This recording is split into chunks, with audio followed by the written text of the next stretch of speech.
Glória a Deus. Vamos ler o texto e depois vamos falar um pouquinho sobre o tema da nossa mensagem nesta manhã. O texto de Marcos 7:20 diz assim: E dizia, o que sai do homem, isso é o que o contamina. Porque de dentro do coração dos homens é que procedem, e vamos ver se você se identifica com algumas coisas que procedem do coração, de dentro do coração dos homens. De dentro, vou ler novamente, porque de dentro, diga assim comigo, de dentro do coração dos homens, vamos ver, é que procedem, primeira coisa, os maus desígnios. Depois, continuação aí, a prostituição, tudo sai de dentro do homem, do ser humano. Os furtos, os homicídios, os adultérios, a avareza, as malícias, o dolo é o engano, a lascívia, a inveja, a blasfêmia, a soberba, a loucura. E agora o verso 23. Ainda bem que você não se identificou com nada do que foi falado aqui. Aleluia, amém. Ainda bem que você nunca se identificou com nada disso antes de ter nascido. E quando você estava no ventre da sua mãe, versículo 23, ora, todos estes males vêm de onde? Vêm de dentro, e é isso que contamina o homem. Mas às vezes estamos tão preocupados com as coisas de fora, tão preocupados com as coisas exteriores, mas o que contamina e o que tem destruído a vida das pessoas é aquilo que está lá dentro. E eu acredito seriamente que esta época que o mundo está a passar, essa estação que o mundo está a viver, é um tempo de seleção de Deus. Aquele que está santo, que se santifique mais. Aquele que está sujo, que se suje mais. Está assustado? Estamos a viver numa época de seleção de peneira.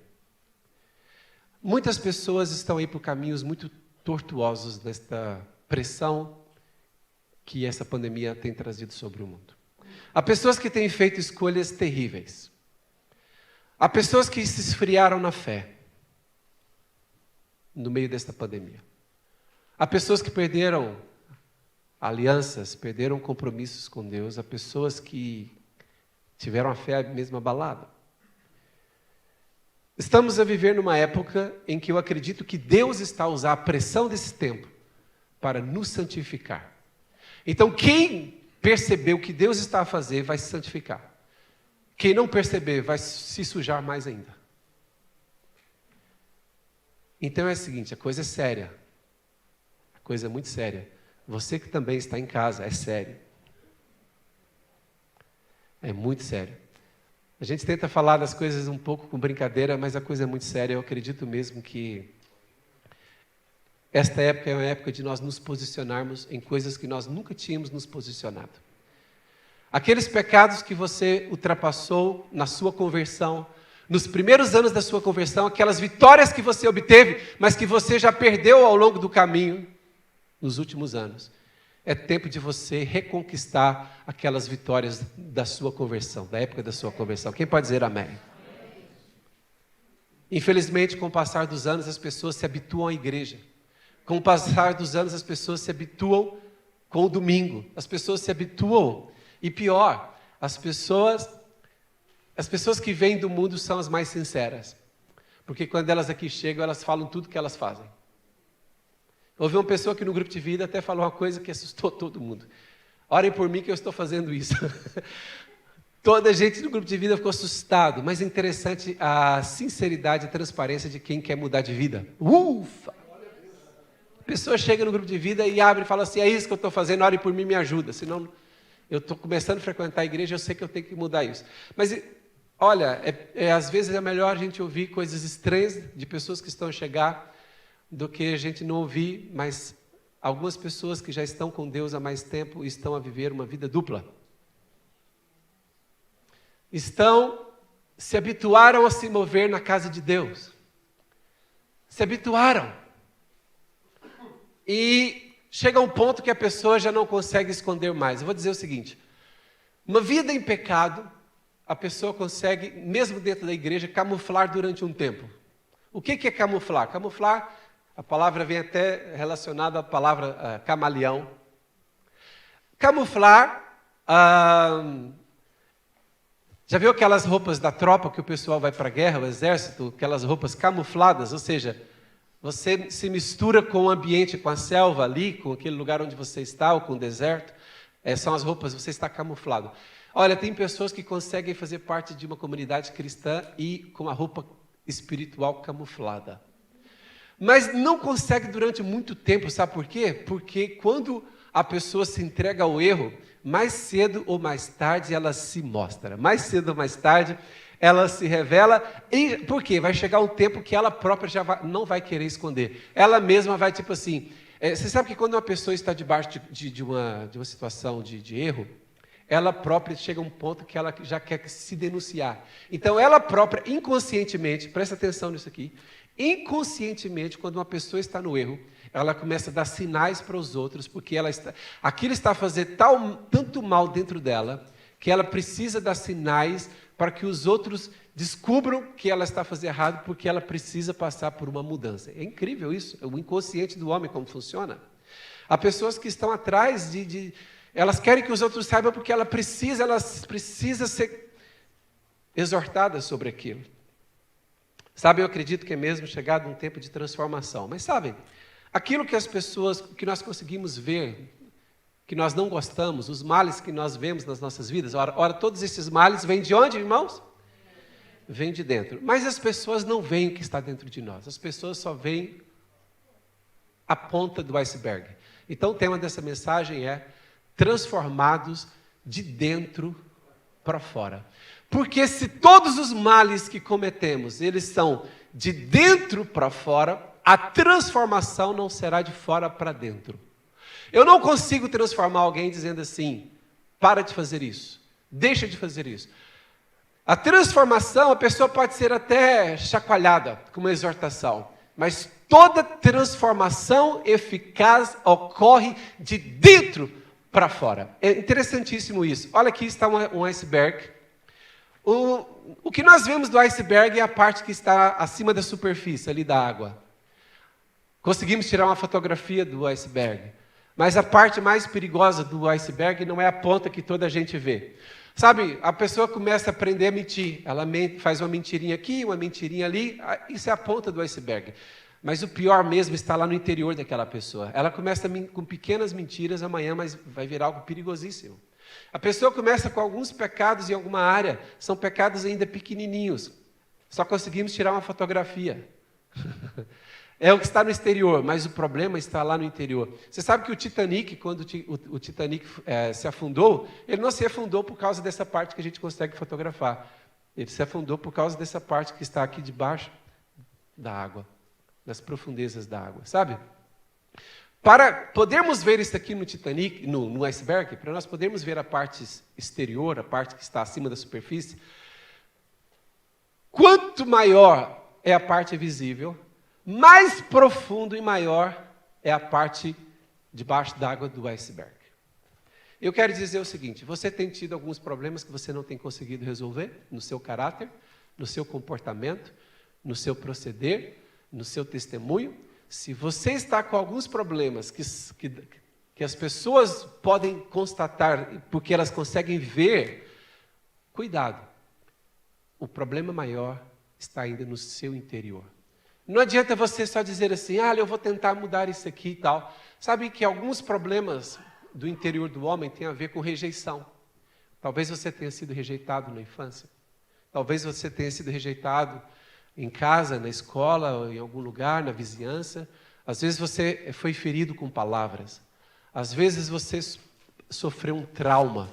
Às vezes você passou por uma situação muito complicada. Eu não sei o que aconteceu, mas é o seguinte, os seus comportamentos que são reprovados por Deus, a origem deles está lá dentro. E quando você não consegue parar, vencer um vício, você está preso ao álcool, você está sempre alcoolizado. ou preso a isso, ou você ainda está preso a drogas, ou você está preso a empresas sexuais, ou a pecados na área sexual, ou você está preso à mentira, ou você está preso ao engano, à desonestidade, a esse tipo de coisas que nós lemos aqui. Talvez você pense assim, não, isso foi só uma ação isolada, mas essas ações isoladas, elas têm origem lá no interior do seu ser. E eu acredito que Deus quer transformar a vida de todos aqueles que o amam, de todos os seus filhos. Quantos querem ser santificados e transformados? E essa transformação tem que acontecer, de fato, de dentro para fora. E é interessante que primeiramente, nós temos que entender o seguinte: nós somos gente, nós somos pessoas reais. Sabe, algumas pessoas, elas se firmaram numa religiosidade camuflada, em que cristão, é como se cristão não tivesse tentação, é como se cristão não passasse por problema, é como se cristão não vivesse debaixo de angústia ou de algum tipo de pressão.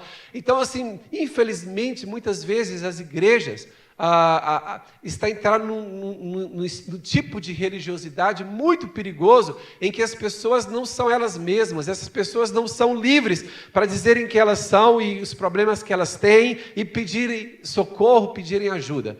Sabem, há muitas pessoas, há muitos cristãos que estão solitários à procura de ajuda para se libertarem de algum mal, mas essas pessoas estão com vergonha de abrirem o coração, de confessarem os seus pecados. A palavra de Deus diz: confessai os vossos pecados uns aos outros para seres curados. E muita gente está preferindo se colocar como alguém inatingível, inabalável, como alguém que não tem nenhum problema. E isto é muito mal, porque a igreja é um lugar de cura, mas para que haja cura, tem que haver reconhecimento de que precisa de cura. Não sei se vocês têm alguém na família que nunca foi ao hospital ou não gosta de ir ao hospital. Quem tem alguém na família assim? Tem? Quem tem? Deixa eu ver. Sabe, há pessoas, eu lembro de uma pessoa que dizia assim: eu não vou ao hospital. Meus amigos foram no hospital, voltaram de lá tudo doente. E a cabeça da pessoa é: não, mas o seu amigo, ele não pegou a doença, não foi quando ele foi no hospital. O hospital, as análises mostraram o problema que ele tem para poder ser tratado. Mas a pessoa fala: não, em outras palavras ela está assim: eu prefiro não saber o que se passa. E agora deixa-me falar aqui com vocês sobre o vosso interior, que é a parte do iceberg que ninguém vê.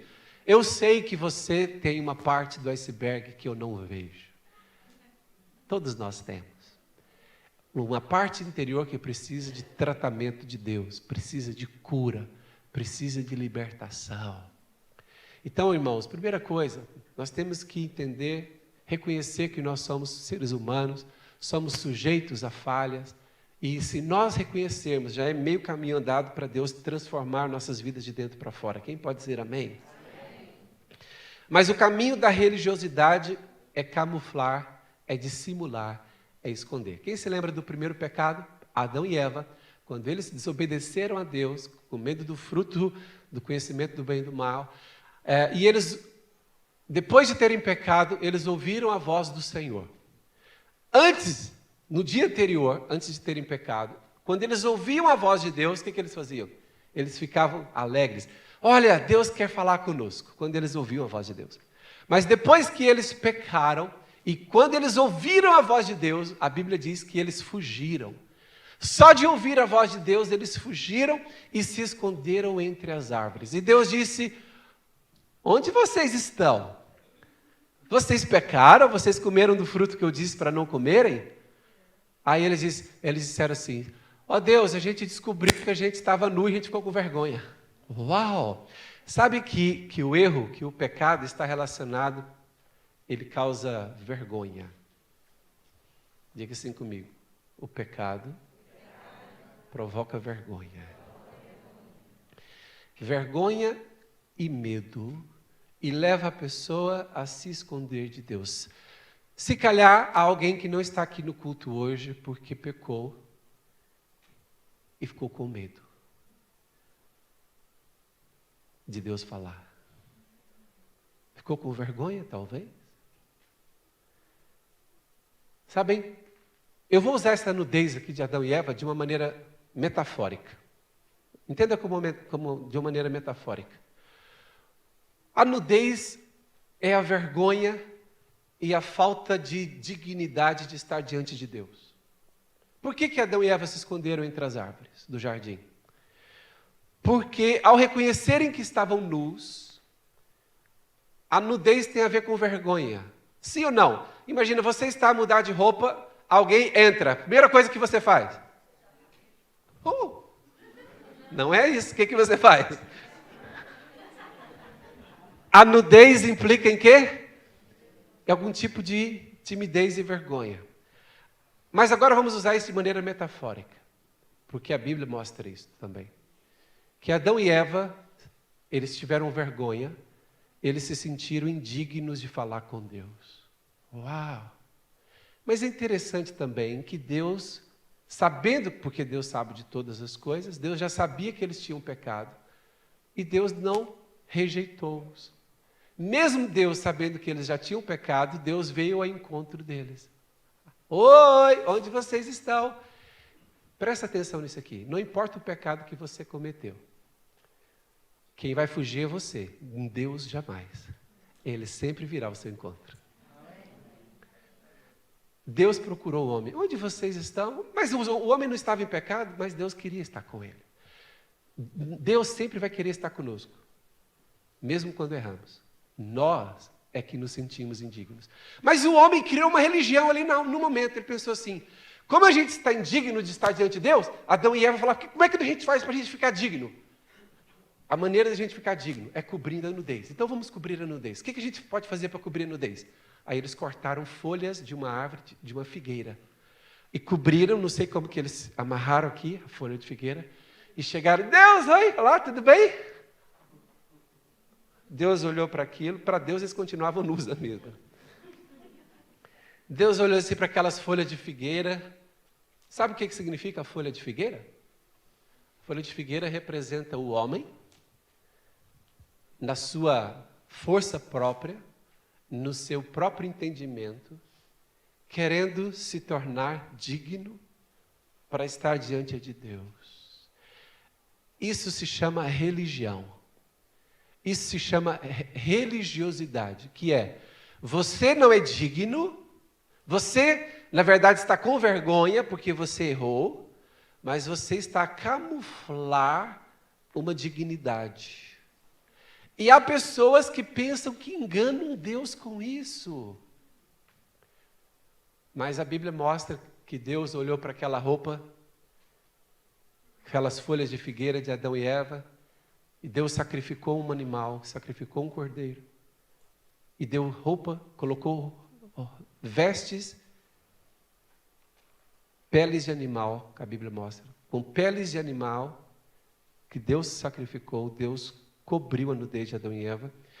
E ali Deus pré-anunciou o Evangelho a Adão e Eva. Porque Deus já havia decidido que iria enviar o seu Filho para sacrifício.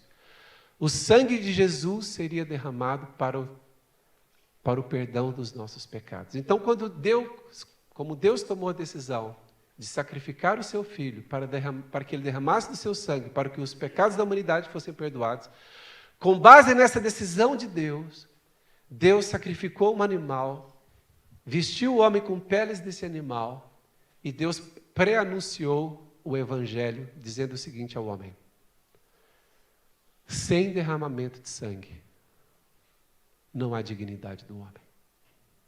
Sem um substituto, como está escrito em Hebreus, sem derramamento de sangue, não há remissão de pecados. Folha de figueira representa a estratégia humana de se estar bem com Deus, de encontrar uma dignidade. E o homem está sempre a procurar folhas de figueira. Uma das folhas de figueira são as obras. O homem peca, e se é um homem que tem dinheiro, quando ele peca, o que ele faz? Acho que eu vou dar um cheque lá na igreja. Para tentar amenizar a consciência, porque ele pecou, e ele, qual é a folha de figueira dele? A folha de figueira dele é o dinheiro. Então ele pensa assim, olha, eu pequei, mas olha o dinheiro que eu estou ajudando a obra. Deus, só aceito? Principalmente pessoas que têm dinheiro, como elas compram, elas se habituam a comprar tudo no mundo. No mundo compra-se tudo com dinheiro, ou quase tudo. É igual alguém disse assim, o dinheiro não traz felicidade. Mas o outro disse assim, mas com dinheiro eu posso comprar uma coxinha. Você já viu alguém comendo coxinha triste?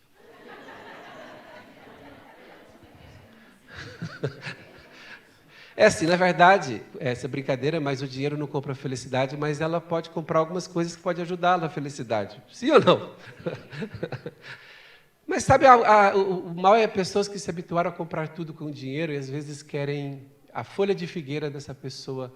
Ela tenta cobrir o seu mal com dinheiro. Outras tentam cobrir o seu mal com boas obras. Eu vou ali ajudar os pobres, eu vou ali ajudar não sei o quê. Eu vou fazer uma boa obra, uma caridade, eu vou fazer não sei o quê. Tudo folha de figueira. Nós temos que entender o seguinte, nós somos pecadores. A única coisa que pode tirar a nossa vergonha e nos fazer aproximar de Deus com dignidade, a única coisa é nós lançarmos mão da obra que Jesus já realizou na cruz, do sangue que Ele derramou na cruz para a remissão dos nossos pecados. Quem pode dar glória a Deus? Dê uma salva de palmas a Jesus. Só assim podemos. Mas sabem, Adão e Eva, eles tentaram esconder o pecado. Isto é religiosidade. Infelizmente, há pessoas que aprenderam a se movimentarem dentro das igrejas. Sabia que há pessoas, ainda bem que na MCI não há nenhuma, mas há pessoas que aprenderam a se movimentar dentro da igreja com dissimulação de santidade. Uau! Elas sabem mostrar na igreja exteriormente uma vida que parece que está tudo ok. Mas eu quero dizer o seguinte, gente. É melhor você não ir por esse caminho. É melhor você reconhecer, eu preciso de ajuda. Melhor do que você tentar parecer que está bem com Deus, é melhor você reconhecer que precisa de ajuda. É melhor você procurar um pastor, um líder, alguém e dizer assim, eu quero mudar, eu preciso de ajuda. Sabe, Deus só pode transformar a sua vida de dentro para fora. Você precisa descobrir o porquê que você está cometendo os erros que comete. Olha aqui, não é olhando para o exterior só os erros que você comete. Por exemplo, se você está preso a um vício, ou se você está preso a mentira, por que você mente? Porque você tem medo, às vezes, de ser repreendido porque fez alguma coisa e você esconde e mente. Então você precisa descobrir a origem, por que leva você a cometer esses erros. Irmãos, isso é só pela ação do Espírito Santo, mas você tem que conhecer a si mesmo. Quais são as debilidades do meu ser interior que me levam a fazer o que eu faço? Por que eu estou preso a esse determinado tipo de erro, de comportamento, de pecado? Porque se não for Deus trazer luz, olha aqui, irmãos, o que está debaixo da água, da superfície da água, só Deus pode trazer luz. Só Deus. Então você precisa orar e falar assim, Deus, por que eu sou tão bruto assim? Deus, por que eu sou tão chato assim? Deus, por que eu sou tão... Me ajuda a mudar, Deus. Aí você ora e Deus traz luz. E quando Deus traz luz, vai doer. Olha aqui, por favor. Quando você busca a luz de Deus, quando Deus traz a luz, você vai doer. Porque não tem como Deus não mostrar o coração ferido e não doer. Deus vai mostrar o seu coração, às vezes foi a rejeição de pai, ou de mãe, ou de alguém, algum problema aconteceu, um trauma, algum problema. Aí você vai falar assim, poxa, eu sou assim, eu tenho esse problema dentro de mim. Olha, a única maneira de uma pessoa ser curada é se ela deixar Deus mexer na ferida. É como uma pessoa que vai ao médico, ao hospital e sofreu um acidente e o médico tem que mexer na ferida. Não mexe não, se não mexer não vai ser curado. Eu quero perguntar aqui, quem aqui quer ser mudado mesmo? Quem quer aproveitar esse período que o mundo está vivendo para se santificar? Mas você está disposto a que Deus coloque luz nas suas trevas? Que Deus possa trazer luz nas suas trevas. Porque ao ver as trevas, você vai dizer, Deus, é aqui que o Senhor vai ter que mexer e mudar. Amém, amém? Quem pode dizer amém? Jeremias 17:9. Irmãos, fará muito bem a si o reconhecer que você tem um coração que não é muito confiável.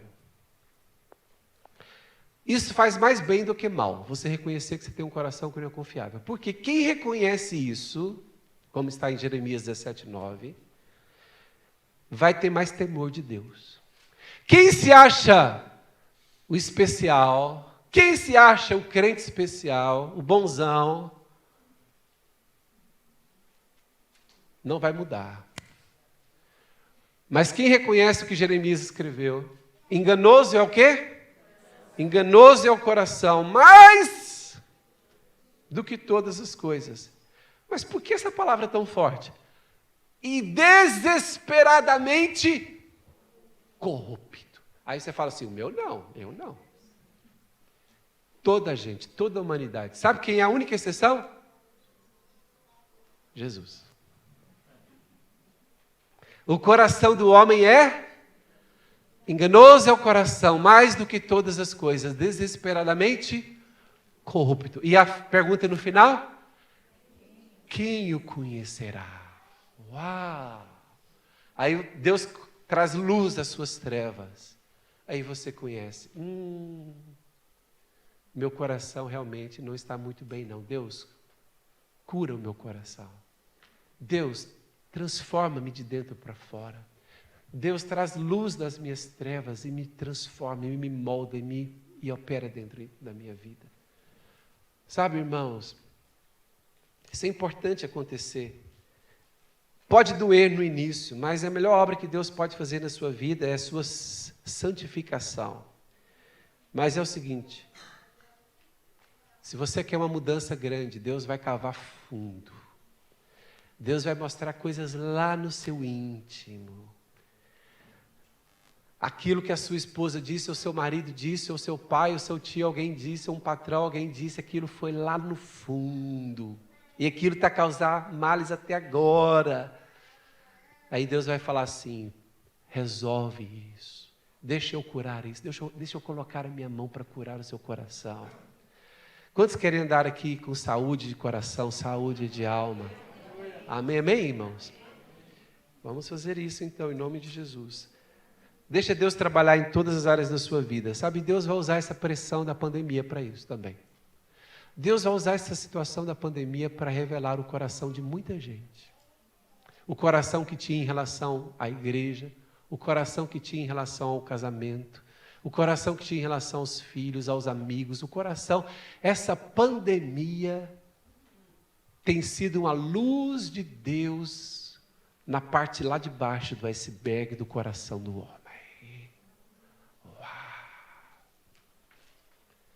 Mas é uma oportunidade excelente, maravilhosa, para Deus santificar a igreja.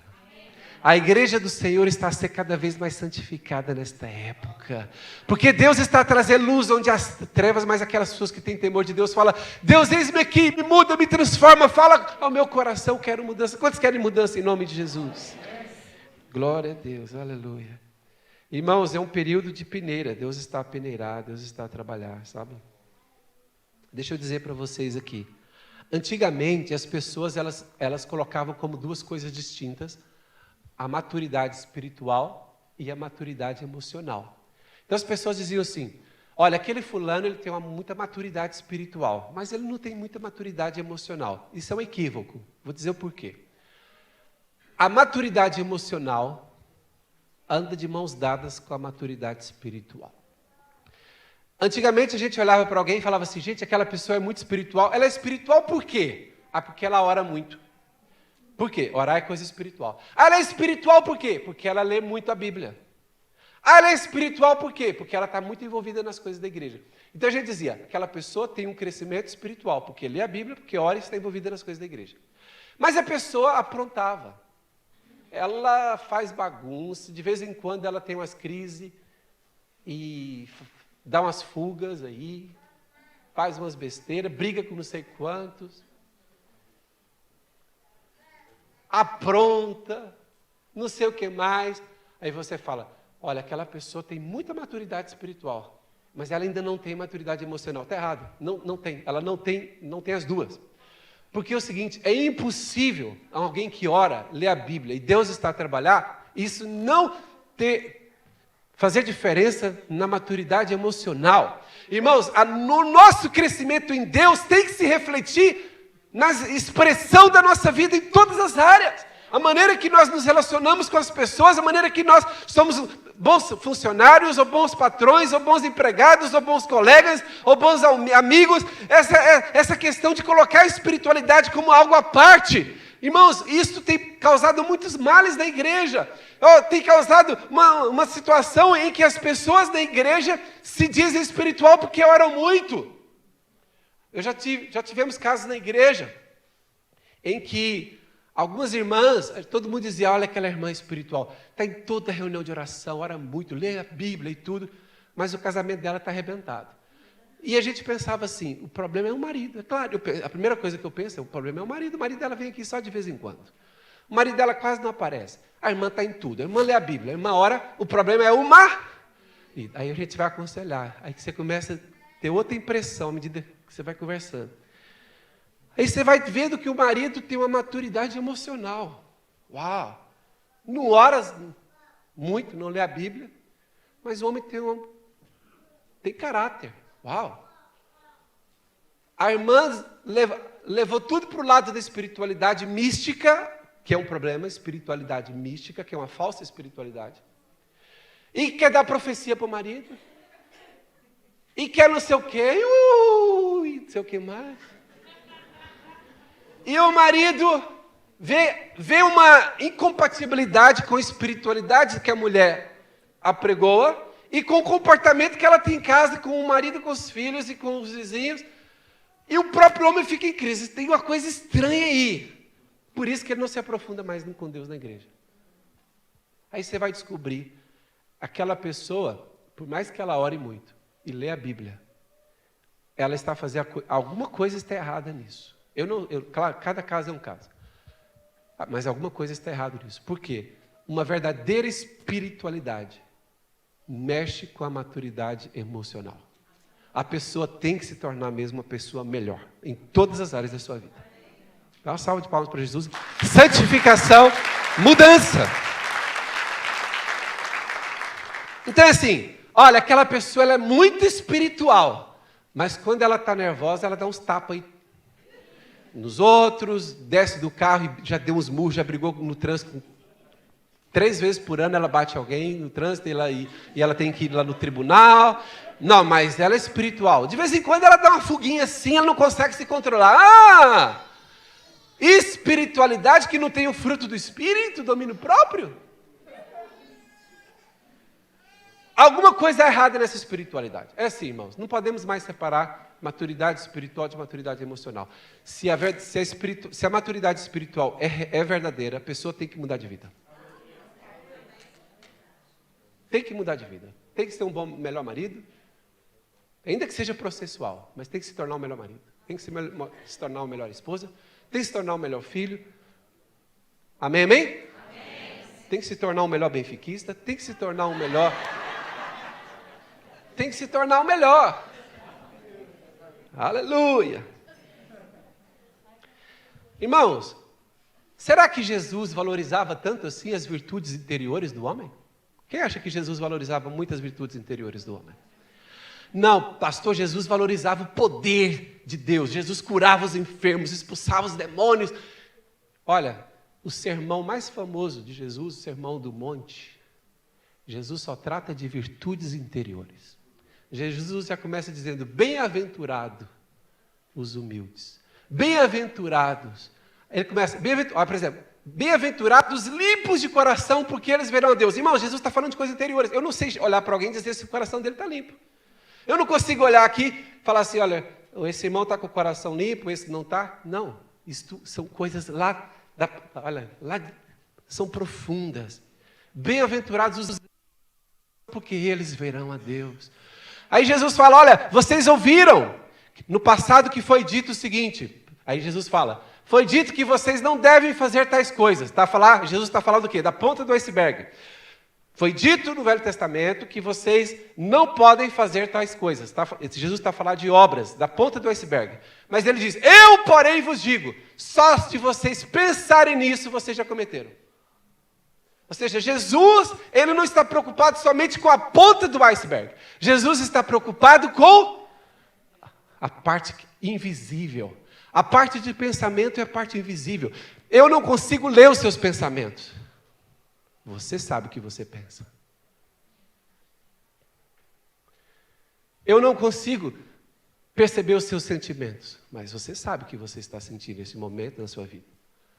Jesus estava... Olha, no Velho Testamento, a ênfase era na ponta do iceberg. Na Nova Aliança, a ênfase é lá embaixo também.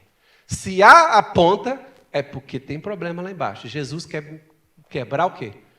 Lá embaixo. Lá dentro. Seu interior. Deixa Deus quebrar, irmão. Vai doer, você vai gritar. Mas vai ser tão bom a cura. Você vai se tornar uma pessoa melhor. Você vai se tornar gente boa. Sabe, no Sermão do Monte, Jesus falou de justiça. No Sermão do Monte, Jesus falou de motivação do coração. Sabe que estamos a viver numa época que as pessoas não estavam muito preocupadas com a motivação do coração. O fulano fez, desde que ele tenha feito tal bem. Não é só fez. Por que fez o que fez? Deus está a se importar com a motivação do coração. Deus não está preocupado só porque, eu fiz. Por que você fez? Qual foi o seu interesse em fazer? Qual a motivação do seu coração? E até no sermão de Jesus ele fala, quando você for dar uma esmola, que não saiba a mão esquerda o que fez a direita. Aí os religiosos inventaram um negócio de colocar a mão para trás para dar esmola. Tira a selfie. Mas a minha mão, não põe minha mão na selfie, não. Essa esquerda tem que estar... Quando Jesus fala, não saiba a sua mão o que fez a outra, o que Jesus está querendo dizer? Não faz alarido do que você está a fazer. Aquelas pessoas que fazem grandes orações em público em voz alta. Meu Deus, eu estou aqui a orar, eu não sei o que e tal. Irmãos, uma vez eu fui lá estava em Jerusalém, junto ao Muro das Lamentações, e um judeu lá, com aquelas roupas todas lá dos judeus, o judeu ortodoxo, estava com um livro assim na mão, escritura assim na mão, e ele começou e gritar, e pegou o livro, e fez assim, e todo mundo parou para olhar, assim, eu falei, uau, que coisa. Sabe que Jesus estava dizendo o seguinte, olha, ao invés de vocês começarem a fazer orações altas, gritando, chamando a atenção, se vocês querem ser vistos pelos homens, se é isso que vocês querem, eles vão ver, vão aplaudir, vocês já receberam a vossa recompensa. Mas se vocês querem ter uma recompensa com Deus mesmo, não é com os homens, precisa disso não, vai para o seu quarto, que ninguém saiba o que você fez, que você orou. Irmãos, nós estamos a viver em dias que nós vamos ter que decidir. Nós vamos querer o elogio dos homens ou de Deus? Nós vamos querer a recompensa rápida aqui na terra ou a de Deus? Deus se importa com motivação, sim. Outra coisa, Deus se importa com conteúdo interior. E outra coisa, Jesus deixa muito claro no seu sermão, no seu ensinamento, que o que importa mais para Deus são as virtudes interiores do que as obras exteriores. Vou dizer novamente, pode ficar chocado. Na ótica de Deus, Ele aprecia mais as suas virtudes interiores do que as suas obras exteriores. Vamos ver isso? Mateus 7, 22. Olha o que é dito. Eu não sei se você já parou para pensar nisso. Quem que gostaria de ser usado com Deus com poder? Fazer milagres? Curar demônios, expulsar enfermos? Ou, contrário, né? Só para ver se vocês estavam acordados aqui. Curar enfermos e expulsar demônios. Quantos querem? Quantos querem mesmo? Amém. Quantos acham que isso é importante? Jesus fez isso? Fez, mas isso não é o mais importante. Do ponto de vista de Deus, se você quer viver uma vida aqui na terra para agradar a Deus, quem quer viver aqui para agradar a Deus? Isso não é o mais importante. Do ponto de vista de Deus, o mais importante é o quê? São as suas virtudes interiores. Uau! E às vezes a gente que está investindo mais no exterior do que no interior. E Jesus diz, muitos naquele dia, lá no final, né, hão de dizer-me, Senhor, porventura não temos nós profetizado em teu nome, fluindo nos dons espirituais. Profetizei. Senhor, nós não temos profetizado em teu nome? Questionando a Deus. Em teu nome não expelimos demônios? Próximo. Continuação do texto aí. E em teu nome não expelimos demônios? Uau! Quem sabia que Judas já expulsou demônios? Quem sabia que Judas já expulsou demônios? Judas, o que traiu Jesus. Quando Jesus saía com os discípulos e dava missões para eles e os enviava, o que os discípulos faziam? Judas expulsou o demônio. E isso foi bom para ele? Ele foi usado por Deus. Mas isso significou alguma coisa na decisão, se ele ia estar com Deus ou não? Não, ele expulsou o demônio algumas vezes, mas teve um dia que o demônio entrou nele. E ele negou Jesus. Ele vendeu Jesus. Depois, se arrependeu, na verdade mais um remorso, e se suicidou. Então expulsar o demônio é uma obra. É bom, não é? Mas a virtude interior está acima disso. Se ele tivesse tido virtude interior, era mais importante do que ele ter feito isso. Quem sabe que Judas também foi usado por Deus para fazer milagres, curar enfermos, doentes? Irmãos, isso é uma coisa séria. Eu acho que eu estou trazendo alguma coisa muito séria aqui para nós. E em teu nome não expelimos demônios, e em teu nome não fizemos muitos milagres. Irmãos, eram muitos milagres. Jesus disse que essa pessoa fez. Uau! Continuando, 23. Então lhes direi explicitamente, nunca vos conheci. Quer dizer que Jesus não nos conhece pelas obras que fazemos nesse sentido. Ele nos conhece pelo interior. Aí ele continua, não vos conheci, por quê? Apartai-vos de mim os que praticais a iniquidade. Jesus colocou acima o caráter. Jesus colocou o caráter acima do poder. O bom crente é que tem caráter e poder. Mas se você puder escolher, se você fosse obrigado a escolher só um, escolha a virtude do Espírito Santo, o fruto do Espírito.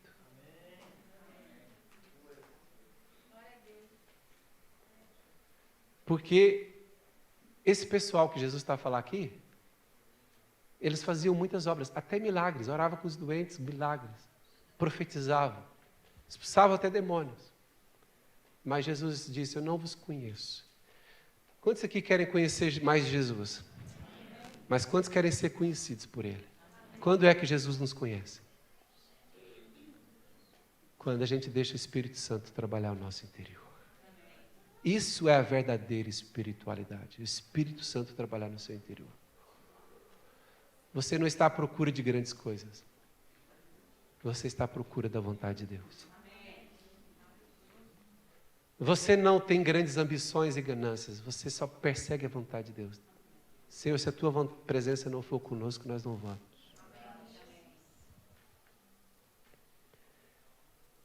Coloque sua mão no seu coração.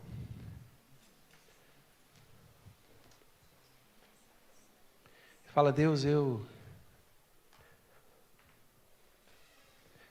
quero ser um crente completo, eu quero sim fluir nos dons do Espírito, no poder de Deus, mas eu sei que o Senhor coloca isso com menos importância do que as virtudes interiores.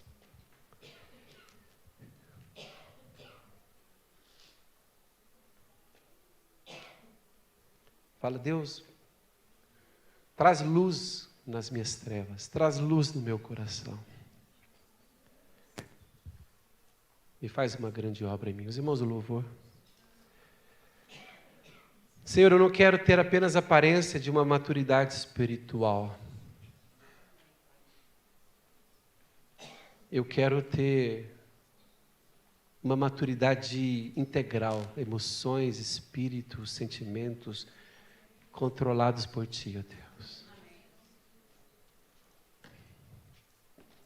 Quantos irmãos do louvor vêm? Sabem que o fato de uma pessoa crescer em maturidade espiritual e emocional, isso não faz dela uma pessoa letárgica, que não expressa sentimentos e emoções. Deixa eu desmistificar uma coisa aqui. No meio evangélico, no meio cristão, há um mito. Deixa eu desmistificar isso aqui. Tipo assim, o homem de Deus ou a mulher de Deus nunca pode ficar chateado. O homem de Deus, a mulher de Deus nunca pode ficar nervoso. O homem de Deus ou a mulher de Deus nunca pode, o quê? Ficar irado. As pessoas pensam, fulano pensava que era pessoa de Deus, está chateada. Olha lá, ó.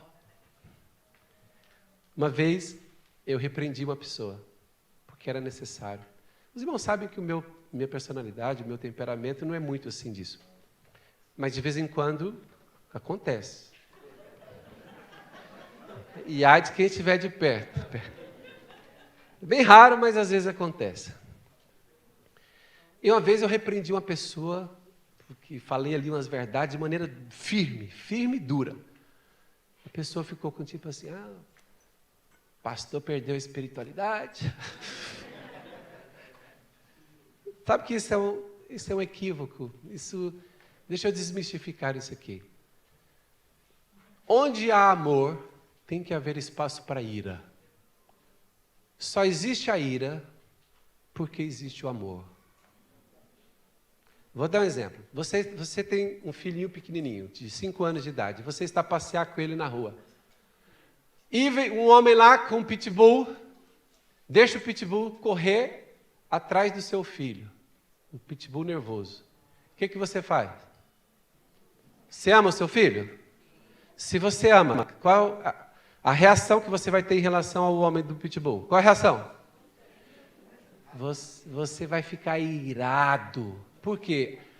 Onde há amor, tem que ter espaço para ira. A ira, alguém fala assim, gente, vocês não podem pregar sobre a ira de Deus, porque Deus é amor.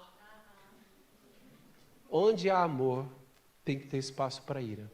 Porque se Deus ama o ser humano, e um ser humano faz uma maldade com uma criancinha, o que Deus vai querer com esse ser humano? Deus vai ficar irado com ele. Porque não há amor sem ira. Eu amo tanto, mas fizeram mal para aquilo que eu amava, mas eu estou feliz, não é mesmo? Então não há amor. A ira e a indignação é a expressão de quem ama. Porque Deus ama a humanidade. Ele vai sempre se irar contra aqueles que fazem mal à humanidade. Irai-vos, a Bíblia diz, irai-vos! Mas não pequeis. Eu muitas vezes fico lá no limitezinho, nem sei onde que é esse limite. Do irar, mas não pecar, às vezes eu chego na linha assim, agora, opa!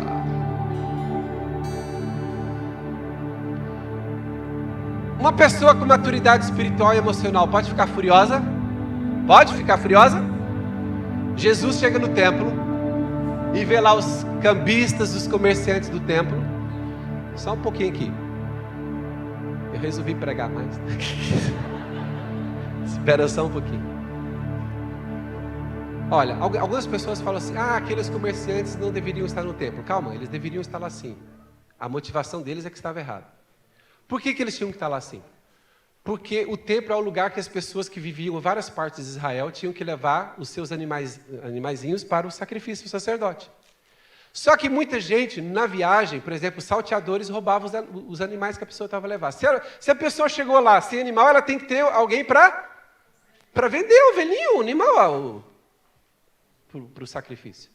Então tem que estar lá. Só que qual era a maldade que o povo estava fazendo, esses comerciantes de animais no templo? Alguém chegava com o animalzinho, ele avaliava e falava assim, não, o sacerdote não vai aceitar não, porque isso aqui não está com um defeitinho aqui. Tem uma manchinha aqui. Enganava para as pessoas, pode voltar com esse animal seu, você vai ter que comprar o meu aqui para sacrificar. Ou seja, enganavam no câmbio. Então, assim, o problema não era eles estarem ali, porque o serviço religioso exigia aquilo. É para o bem deles. Só que eles estavam com a motivação errada. E o que Jesus faz? Coloque aí, por favor. Projeta aí como Jesus ficou furioso. João 2,13. João 2,13 em diante. Por que Jesus ficou furioso? Lembra que eu disse? Onde há amor, tem que ter espaço para a ira. Jesus amava tanto o templo de Deus, as coisas de Deus, que ele ficou indignado, ficou furioso. Estando próximo à Páscoa dos judeus, subiu Jesus para Jerusalém. Continuemos. E encontrou no templo os que vendiam. Vendiam o quê? Bois, ovelhas e pombas, e também os cambistas assentados. Jesus ficou tão chateado, mas Jesus não era impulsivo, porque ele tinha o domínio próprio, que é fruto, o domínio próprio é fruto do Espírito. Ele não viu e já pegou e saiu chutando. Tem gente que pensa que Jesus chegou e já ficou nervoso e tá. Olha a calma dele. Ele fez o material para usar. A calma. Tendo feito um azorrague de cordas, ele teve que fazer a calma dele. Eu vou dar nesse povo hoje, mas calma. Expulsou todos do templo, bem como as ovelhas e os bois, continuando. Já imagina a bagunça que tem Jesus lá com o chicote. Pá! Derramou pelo chão o dinheiro dos cambistas, virou as mesas. Imagina, quem vira a mesa, faz assim, por favor, dá licença. É assim que se vira a mesa? Como que você imagina Jesus virando a mesa? Pá! Mas se um pastor fizer isso hoje, carnal.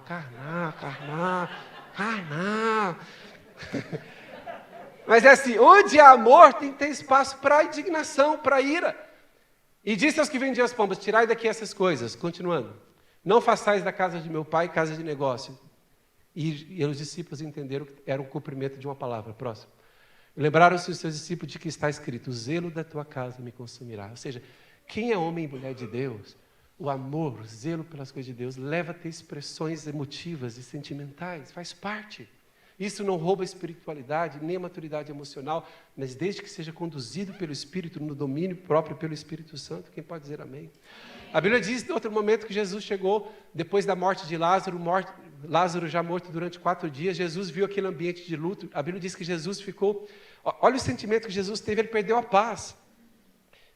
Projeta aí, por favor, João 11:33, mostra que Jesus perdeu a paz. Jesus perdia às vezes a paz, irmãos, dependendo do ambiente, ou seja, ele era um homem normal como eu e você. Jesus chega, Lázaro já estava morto de 4 dias, todo mundo a chorar. Jesus vendo-a chorar, e bem assim os judeus que acompanhavam, agitou-se no espírito. Sabe o que é agitar no espírito? É perder a paz de espírito. Agitou-se no espírito e ficou perturbado. Esse texto quer dizer que ele ficou perturbado. Naquele ambiente de luta, e continuando. E perguntou, onde o sepultaste? Eles responderam, Senhor, vem ver. Quando Jesus viu ali o amigo dele, que estava sepultado, o que a Bíblia diz que Jesus fez? Chorou. Quantos querem ser seres humanos como Jesus?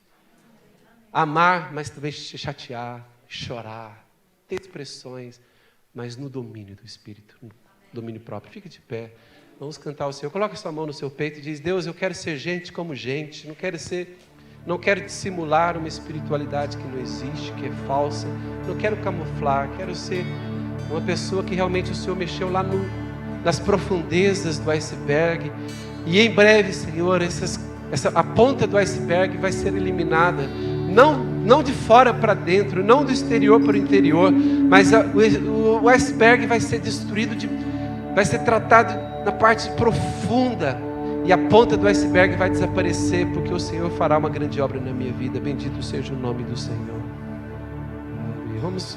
Coloque sua mão no seu coração. Deixa Deus começar uma obra de transformação, de santificação na sua vida. Então diz, Jesus, santifica a minha vida. Santifica-me na tua presença.